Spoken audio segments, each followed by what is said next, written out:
Good morning and welcome to the Smithsonian's National Air and Space Museum. I'm Chris Brown and I have the honor of serving as the John and Adrienne Mars Director of this esteemed museum. Thank you for joining us on the occasion of its 50th anniversary. Before we get started with formal remarks, I respectfully ask that you please stand for the presentation of the nation's colors by the United States Space Force and a performance of our national anthem by Technical Sergeant Amanda Palmero of the United States Air Force Band. Advance the colors.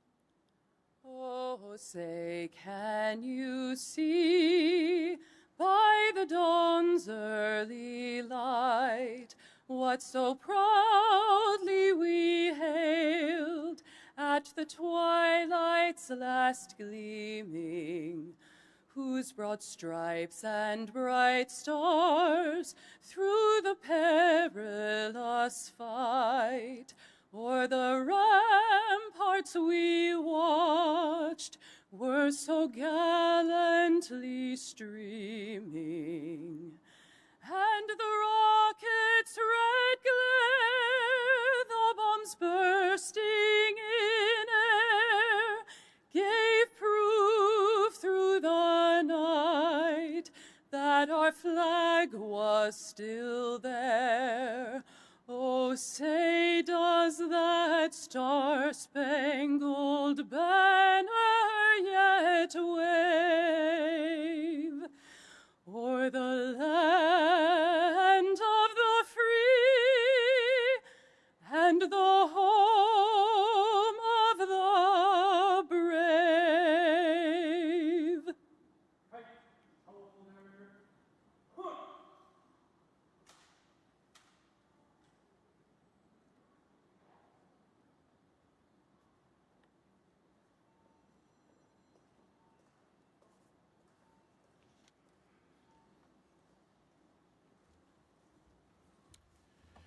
You may be seated. Please join me in thanking the Color Guard from the U.S. Space Force and Sergeant Palmero. We are grateful for your service and for being part of today's ceremony.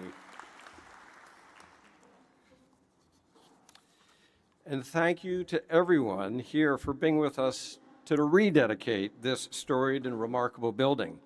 50 years ago this morning, my predecessor, Michael Collins, stood outside this building to welcome distinguished guests and enthusiastic aerospace fans to a beautiful new museum on the National Mall.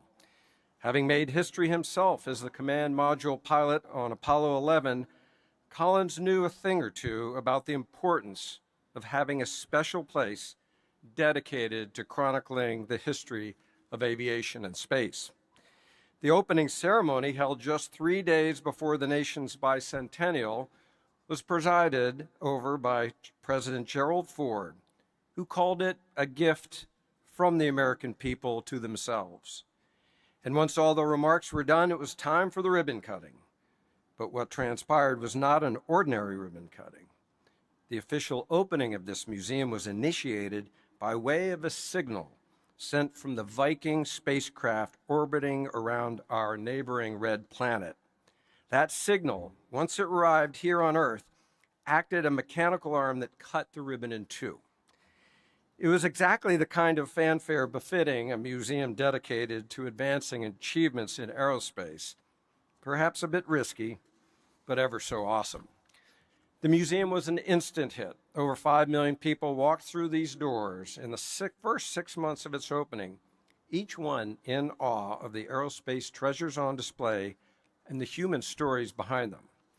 But more than just a highlight of a family's visit to Washington, D.C., the National Air and Space Museum and the incredible exhibitions and artifacts on display within these walls have inspired countless people to pursue careers in aerospace. And I would know, because I'm one such person.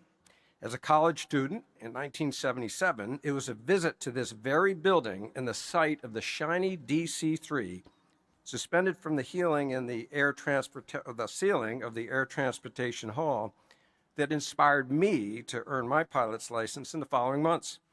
Shortly after graduation, I joined the Navy and flew over 1,500 hours in the F-14 Tomcat. 2 of those hours so happened to be in the museum's very own F-14 that is now on display at our Udvar Hazy Center next to Dulles Airport. That makes me feel a bit old. But my story is by no means the exception. Many of today's practicing engineers and astronauts, scientists, and more were themselves inspired by their first visit to this museum. Indeed, I can say with certainty that many of you in this audience were similarly inspired.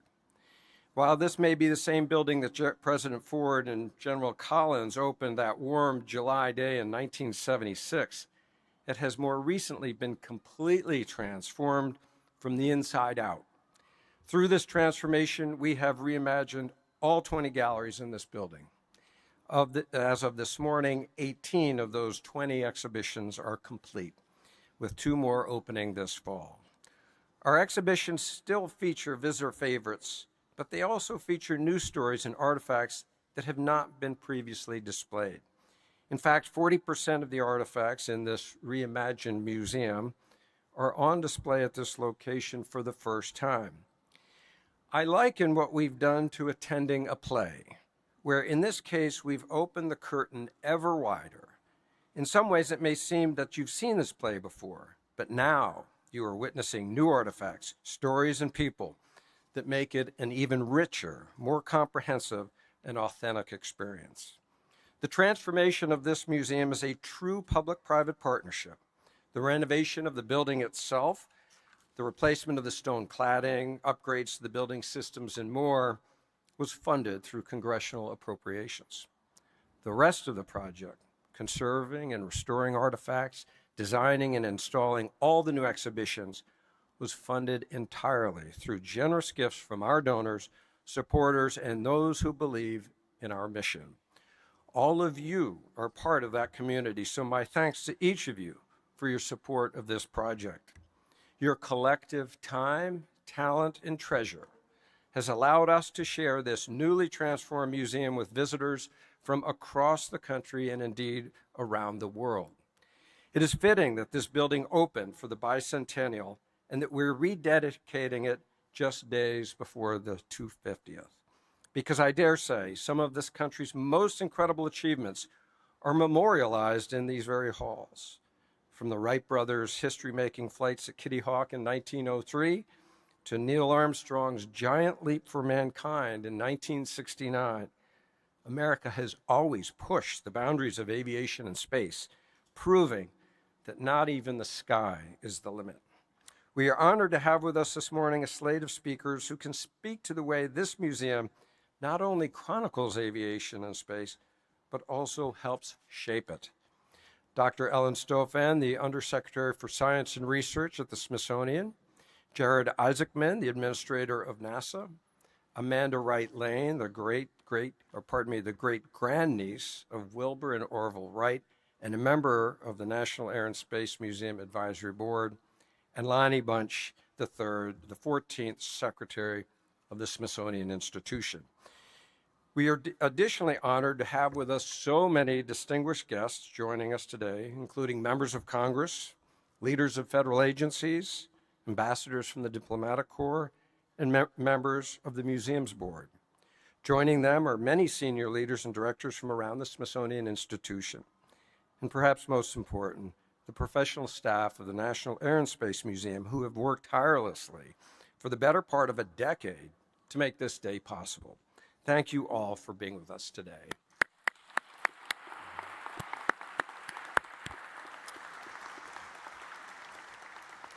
I would like at this time to now introduce Dr. Ellen Stofan, the Smithsonian's Undersecretary for Science and Research. Ellen oversees the institution's science and research centers and science-focused missions, helping to advance important scientific research conducted here at the Smithsonian. And before she took on that role, she was, like Michael Collins and myself, director of the National Air and Space Museum. So she is very aware of the amount of passion and effort that has gone into this project to transform the museum and create an inspiring and impactful experience for all our visitors. Welcome, Dr. Stofan.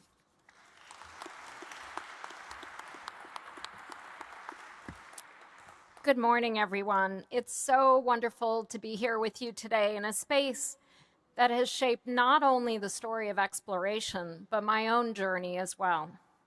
After coming here as a child, I walked through these doors as an intern after my freshman year of college, inspired by the possibility of discovery and eager to learn from the people who dedicated their lives to exploring our knowledge of the solar system.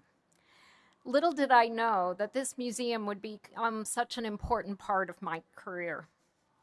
I came here with the intention of becoming a planetary geologist, but I actually didn't totally understand what that was. I met people like Farouk Elbaz and Ted Maxwell who inspired me, and I got to do real research that showed how studying other planets helps us better understand our own. Fast forward many years later, I had the tremendous privilege of serving as director of this remarkable museum. During that time, I was constantly reminded that this is not only a place where we reflect on humanity's greatest achievements, it inspires the next ones. Visitors come here to stand below the Spirit of St. Louis, marvel at Apollo 11, and imagine what it must have felt like to see our blue planet from the moon for the very first time. But what many people don't realize is that the story doesn't start in the galleries. Every day, Smithsonian scientists, curators, historians, conservators, and researchers are advancing our knowledge and understanding of aviation, spaceflight, planetary science, and the history of human innovation. Their work ensures this museum remains not only a place that preserves the past and inspires visitors with the present, but one that helps shape our future. Behind every exhibit, every artifact, and every discovery is a community of people driven by curiosity, a belief that there is always more to learn, to understand, and more to explore. It's a place where the sky is never the limit, and gravity can and will be defied. That commitment to discovery is what makes the Smithsonian unique. We don't just share knowledge with the world, we help create it. And that's why the transformation of this museum has been so important. This effort was never simply about renovating galleries or restoring a building. It was about ensuring that this institution can continue inspiring discovery, advancing science, and welcoming future generations of explorers and innovators for the next 50 years and beyond. Thanks to the vision, dedication, and hard work of so many people, it's now ready to continue that mission well into the future. Before we continue, I'd like to share a short video celebrating the remarkable history, impact, and transformation of the National Air and Space Museum and the generations of exploration and discovery still to come. Please join me in turning your attention to the screens. This beautiful new museum and its exciting exhibits of the mastery of air and space is a perfect birthday present from the American people to themselves.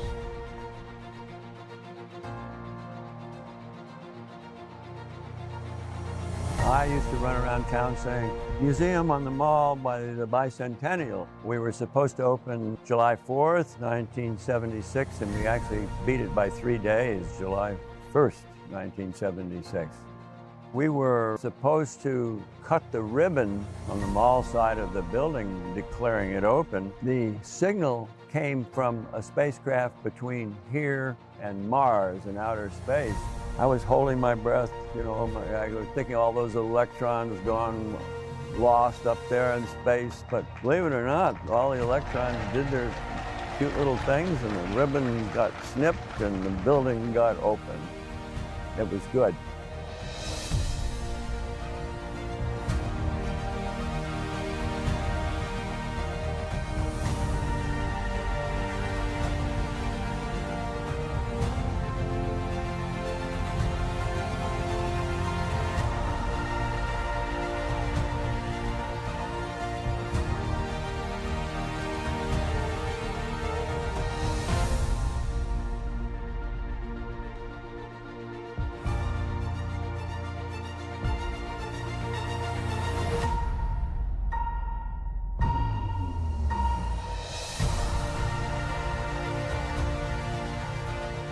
The building has been incredibly successful, but it's frankly worn out. This is a very ambitious project. It's one of the largest projects ongoing in the city currently, and certainly within the museum world, it's one of the most unique that I'm aware of, certainly in terms of its scope and size. We have the occasion and opportunity now to reimagine and transform the galleries in their entirety. While the building's exterior cladding and infrastructure is completely renovated, we're moving and restoring thousands of aircraft and artifacts and designing new galleries that will feature immersive experiences and untold stories, from the history of military aviation through the future of human spaceflight. Our galleries will inspire the next generation of aerospace leaders and innovators.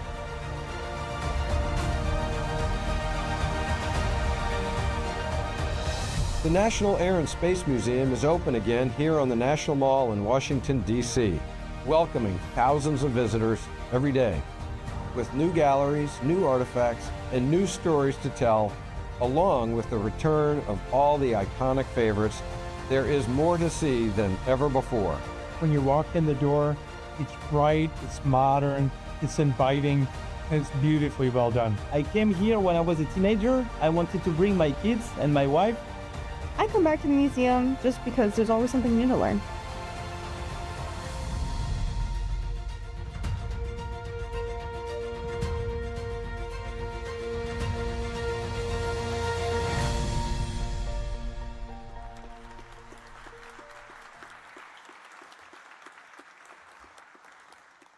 Thank you, Ellen. As you can imagine, a significant number of the artifacts on display here at the National Air and Space Museum began their material lives in the hands of NASA. We are grateful to our ongoing partnership with NASA as we continue documenting and sharing NASA's past, present, and future achievements. Jared Isaacman is the 15th administrator of NASA. Before assuming that role, Administrator Isaacman built a career for himself as an entrepreneur and channeled his passion for aviation and space into many of his projects. He has over 8,000 flight hours in civilian and military aircraft and has been to space twice on privately funded space missions, Inspiration 4 and Polaris Dawn. It was on Polaris Dawn that he made history, conducting the first commercial spacewalk by a civilian astronaut. In his role at NASA, Administrator Isaacman is advancing the agency's goals in the realms of lunar exploration, scientific discovery, nuclear electric propulsion, and much more. Please join me in welcoming Administrator Isaacman.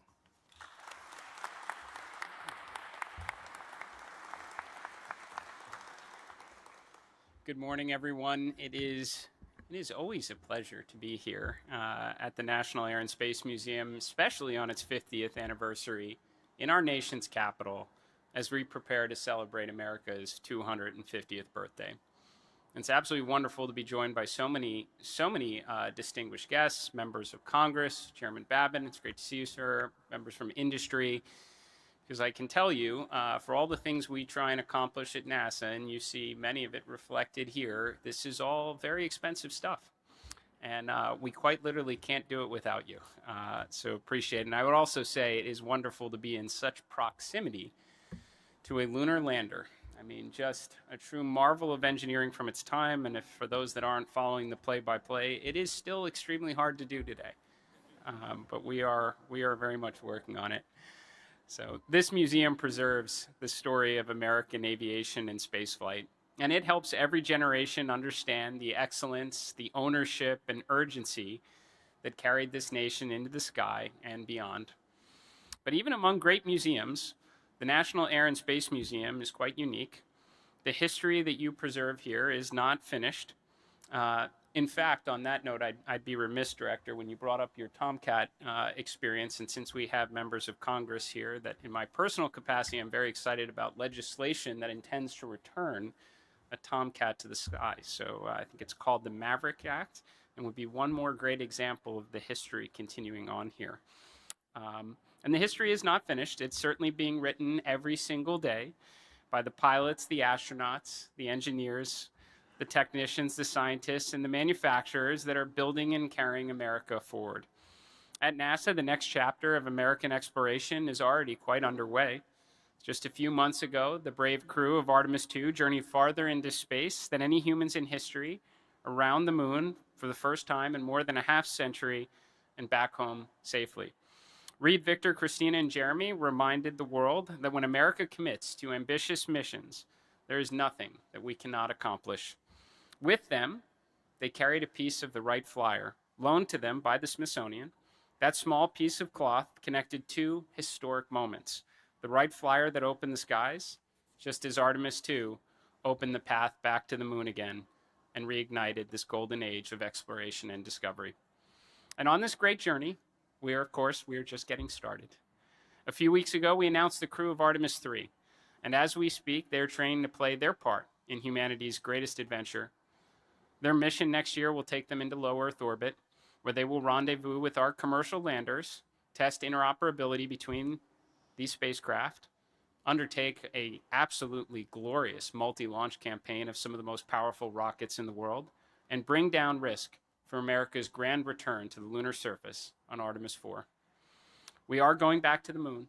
We are not just going back for the flags and footprints. This time, we are returning to stay. We are building a base on another world and preparing for where we will inevitably go next. Now, to achieve this, we are accelerating Artemis. We are launching big rockets with frequency. We're landing robotic landers on the lunar surface routinely starting in 2027. We are sending a demand signal in support of a space economy and perhaps even a lunar economy someday. We're expanding world-changing science and making investments in the next giant leap capabilities that will someday bring American astronauts to the surface of Mars. And I know all of that is a lot to imagine at this moment in time, but think about what surrounds us here. All the pioneering engineering accomplishments that led to powered flight and liquid rockets, supersonic travel, and spacesuits here that returned from the moon. Each of these achievements began in an idea that many thought was impossible. And at NASA, that happens to be our specialty. This is why places like this museum matter so much. They tell the story of great triumphs of years past and instill the confidence that we can do it again, only better than ever before. By preserving the history of America's achievements in air and space, we show future generations that even the near impossible can be achieved. And today, as this museum continues to grow with the story of American exploration, I'm proud to officially announce that NASA will loan the Artemis I Orion capsule to the National Air and Space Museum, where it will be displayed here in Washington, D.C.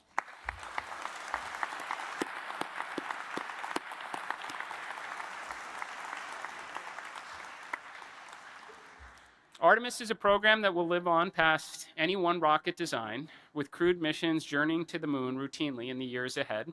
Artemis I was just the beginning, an uncrewed mission that validated the critical hardware needed to send the Artemis II crew on their epic journey of discovery and set up for all the exciting Artemis missions to follow.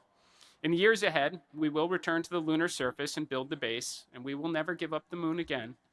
We will ensure sustained American leadership in space. We will pursue the mysteries of the universe and ignite new industries and technologies along the way.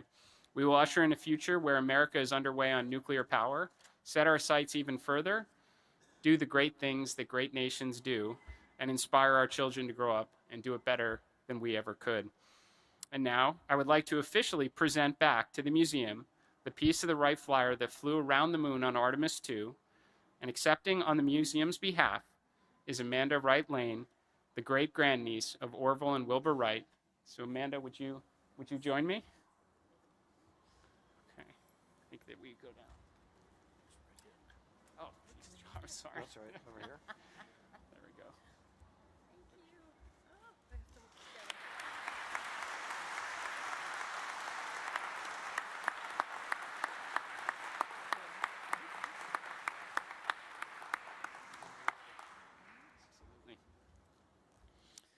We were honored to take this piece of your family's history to the moon and back, and we look forward to seeing it go on display here at the National Air and Space Museum. And thank you.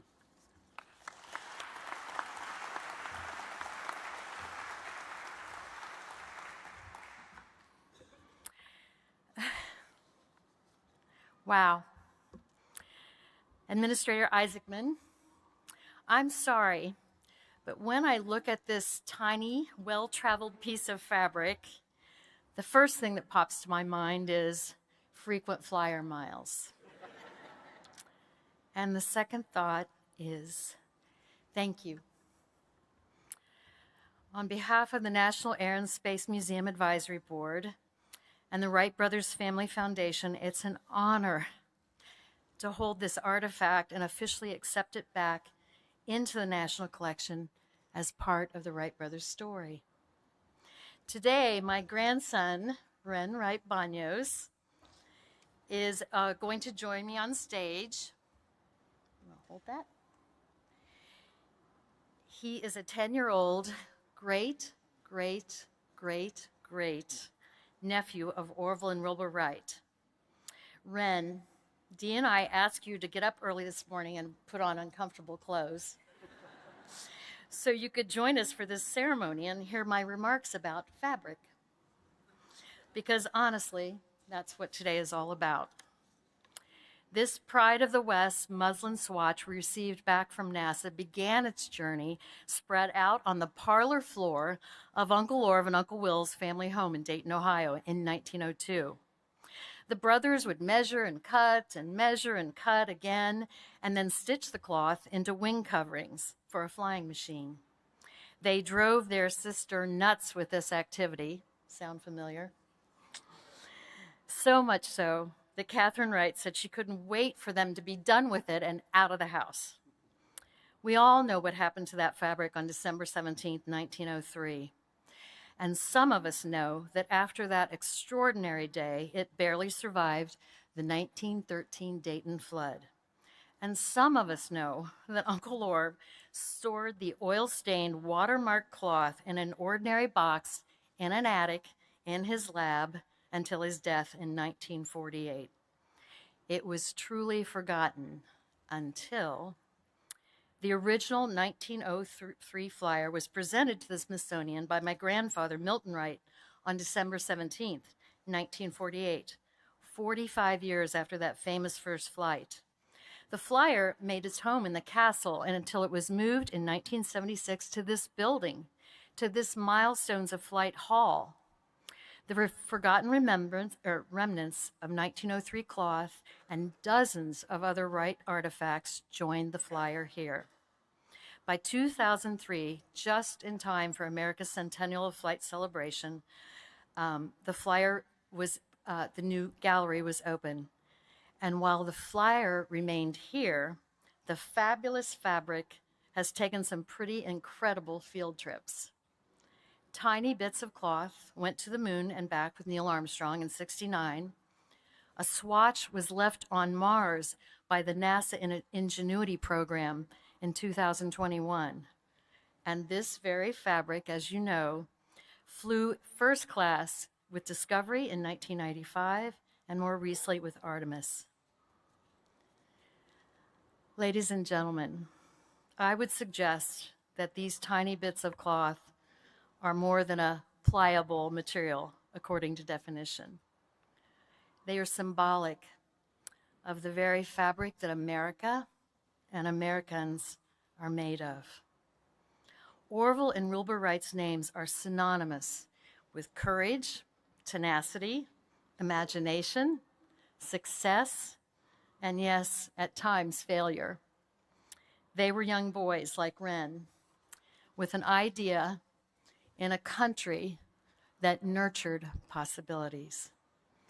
Their story belongs to all of us, as do the stories of every man, woman, and flying machine in this magnificent building.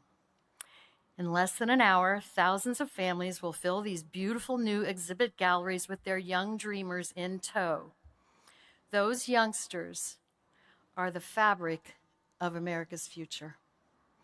On behalf of the Wright family, Ren and myself and Don, we heartily extend a happy 50th to the National Air and Space Museum and a happy 250th to our glorious nation. Thank you.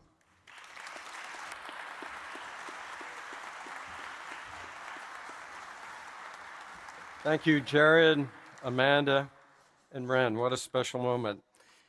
And now it is time to officially rededicate the museum, presided over by Smithsonian Secretary Lonnie Bunch. As I'm sure he'll mention, Secretary Bunch started his Smithsonian career in education right here at the National Air and Space Museum. A historian by training, he went on to work as a curator at a variety of museums, including serving as president of the Chicago Historical Society and serving as the founding director of the Smithsonian's National Museum of African American History and Culture. In 2019, he crossed the mall to become the secretary of the Smithsonian. But we're proud to say that his Smithsonian journey really began right here at Air and Space. Please join me in welcoming Secretary Bunch.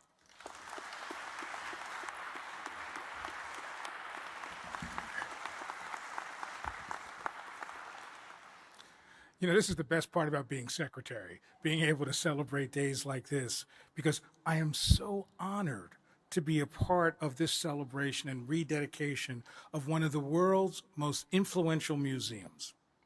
You know, I want to thank Chris and his colleagues. It's hard to understand the amount of work and creativity they put into this. And so, Chris, your leadership is really essential to this. And I also think it's really important to acknowledge Ellen Stofan. Ellen really laid some of the foundation for this, and she oversees all of our science. So we are made better by having brilliant people like Chris and Ellen. So thank you all very much for what you did.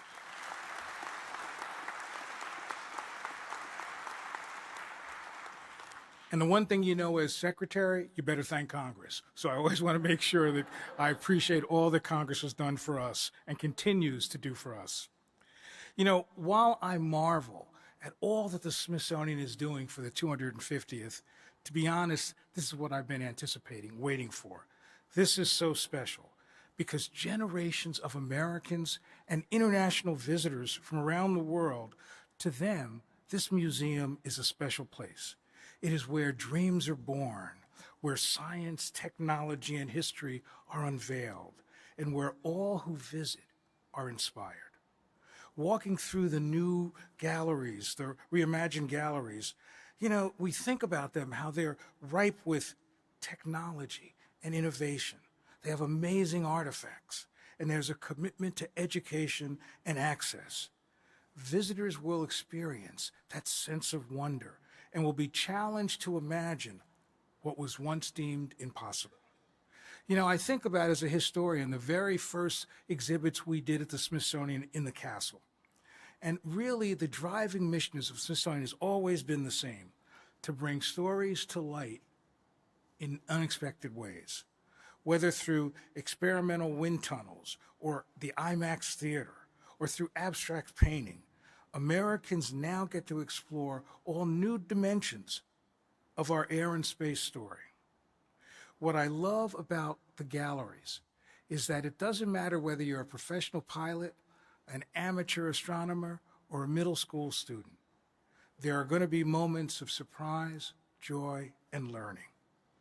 So as we prepare to celebrate the 250th anniversary of the Declaration of Independence, it is fitting that we rededicate this revolutionary rebirth of the National Air and Space Museum.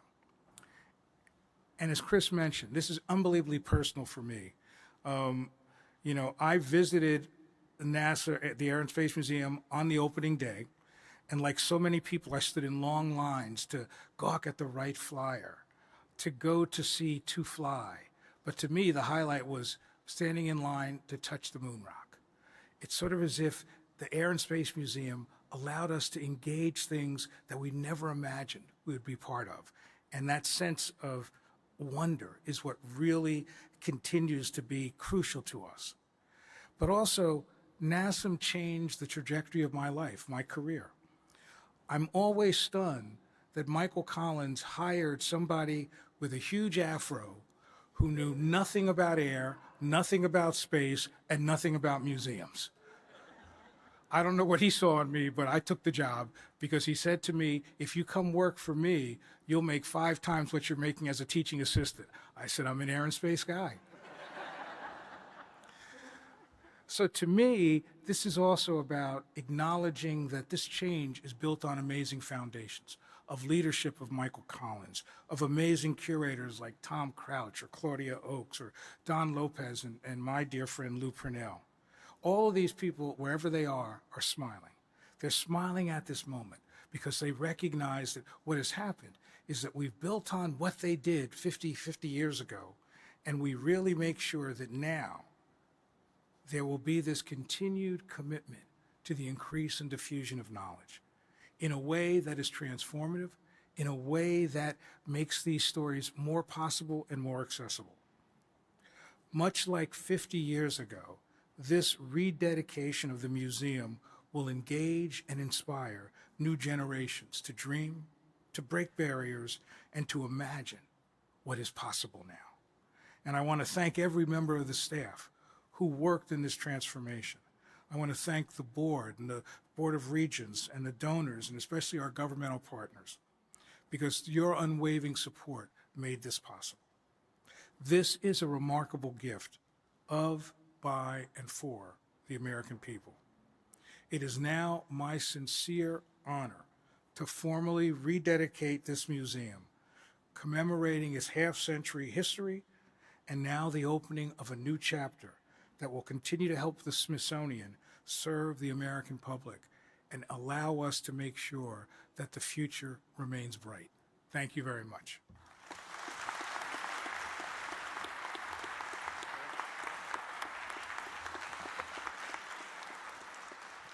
Thank you, Lonnie. I'd like to now invite this morning's speakers to join me for the unveiling of the rededicated building plaques. Ellen and Jared.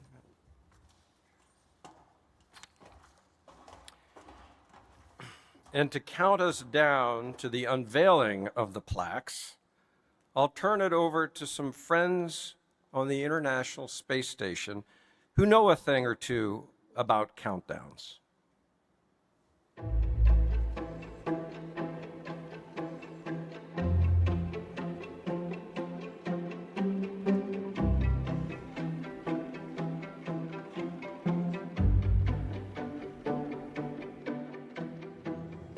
Greetings from the International Space Station. I'm ESA astronaut Sophie Adenau, and these are my Expedition 74 colleagues, NASA astronauts Jack Hathaway, Jessica Meir, and Chris Williams. Today, we're proud to join the celebrations of the Smithsonian National Air and Space Museum as it marks 50 years of inspiring explorers of every generation, including us. We honor your legacy of discovery, and because we love a good countdown, join us as we unveil the rededication plaque in 5, 4, 3, 2, 1, 0! Congratulations from the International Space Station crew. Here's to the next giant leap.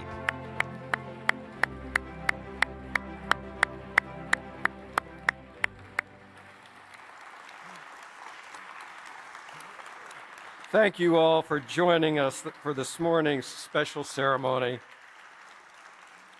Shortly, thousands of visitors will come through these doors to my left to see our new exhibitions and join us in celebrating our anniversary. As we wrap up this morning, we ask that you exit through the south lobby so that we can prepare. In closing, our success here at the National Air and Space Museum would not be possible without the support of our friends and partners, and we are incredibly grateful to your friendship over the last 50 years. We look forward to continuing to work together for many years into the future. Thank you, and have a wonderful Independence Day.